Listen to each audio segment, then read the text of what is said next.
Hello friends, स्वागत है आप सभी को मेरे यूट्यूब चैनल पे। तो आज की हमारी कहानी का नाम है शाबाश।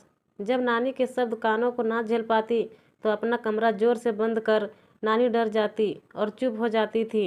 इस तमाशे के बीच वो चुपचाप पेंसिल से स्केचिंग करती रहती थी। कभी कभी वो और नाना जी घर से बाहर निकल जाते थे। 1 घंटे टहल कर लौटते। जब घर का माहौल शांत हो चुकता था, नानी को उसकी चित्रकला के जुनून से भी दिक्कत थी। क्या मिलेगा तुझे ये आड़े तिरछे चित्र बनाकर?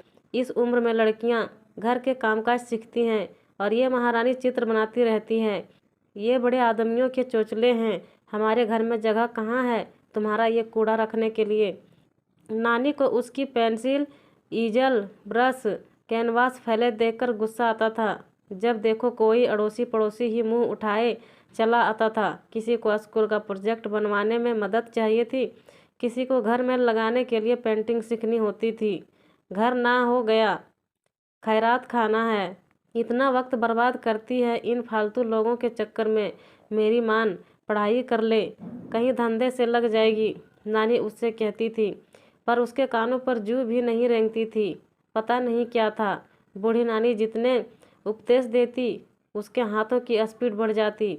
रेखाएं और भी साफ पैनी होकर उभरती जाती थी, रंग खिल जाते थे। आज वो इस चीख पुकार में बूढ़ी नानी का ही चित्र बना बैठी थी।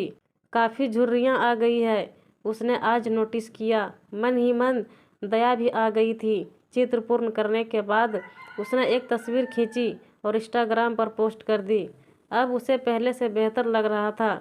देखती हूँ कैसा रिस्पॉन्स आता है, लोग पसंद करते हैं मेरी कलाकारी या नहीं, उसने सोचा। फिर लेमन ग्रास और अदरक इलायची डालकर चाय बनाई। 1 कप नानी को थमाया, एक माँ के आगे रखा। दोनों स्त्रियां चाय पीने लगी। वातावरण में शांति हो गई थी। वे खुद बिना कुछ खाए पिए कॉलेज के लिए निकल गई थी। उसे पता था चाय पीने के बाद नानी और माँ में सुलह हो जाएगी। ये इस घर के रोज के झगड़े थे, इसी तरह निपटते थे। अगले दिन सुबह सुबह अखबार वाला छत पर अखबार की फुनकी सी बनाकर अखबार डाल गया था। बूढ़ी नानी ने झुकी हुई कमर से कराते हुए अखबार उठाया और अपने पति को पकड़ा आई। ये क्या? वो खुशी और आश्चर्य मिश्रित स्वर में बोले, इधर आओ जी।